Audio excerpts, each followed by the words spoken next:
Hey, it's Paul Herman. Welcome to the Body and Soul Shop. Today we're going to show you the almost completed Model A. We've got a lot of stuff happening on it, and it's just about ready to go out the door. I know I've said that a time or two before, but we're there. Okay, does this look familiar? I told you we'd try to tighten everything up, make everything as neat as possible. We've got the power amp for the hidden audio underneath the seat here. Phone charger, cigarette lighter, whatever.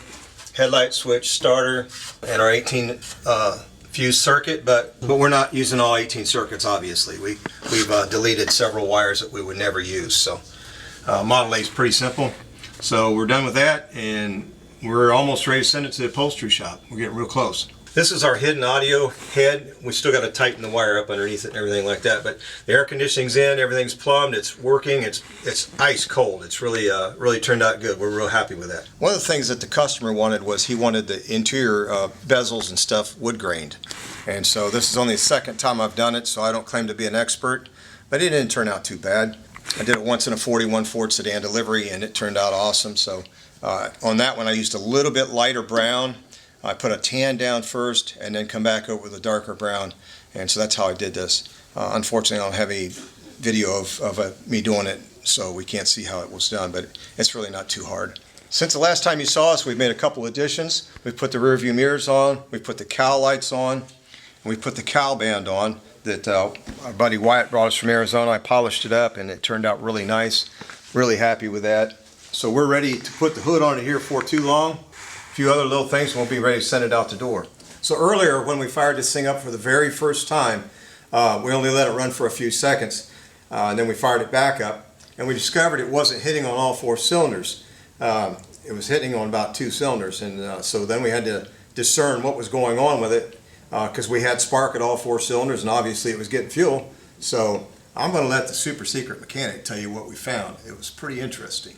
What we discovered was it had a major vacuum leak. How we determined it had a vacuum leak. Back in the days when most cars were carbureted, one way of checking for a vacuum leak is gently hold your hand up over the throat of the carburetor while the engine's running, and if it idles up, that probably indicates a vacuum leak.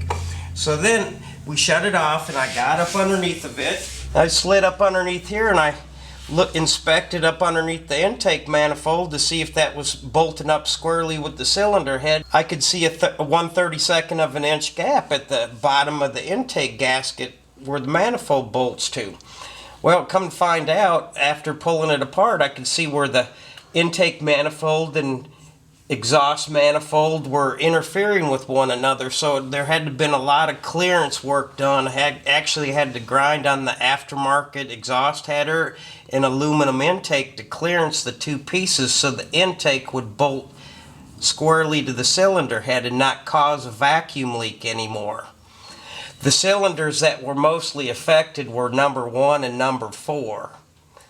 Everything, and we had fire, we had fuel, but those cylinders were running very lean to the point to where the motor would misfire on those cylinders. That's all it kind of took, and a little tuning with the ignition timing and the carburetor, and it runs like a champ now.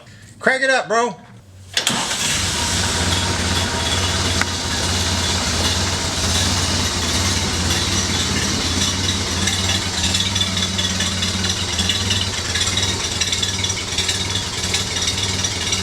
Good, fire's right up. Just like it should.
So as you can see, putting the hood on, it's not really that big of a task, but it's not a one-man job. It's got to be at least two of you, man, because it's, just flopping everywhere. So anyway, it's on there. I just got to do a little fine tuning as far as the radiator support rods. That'll give my adjustment exactly the way I want it. So we're real close though, so I just got to do that. Okay, one of the things that I always do, because when I was in high school, some kids forgot to torque a wheel and they come off on a teacher's car at the vocational school. Wasn't a good situation.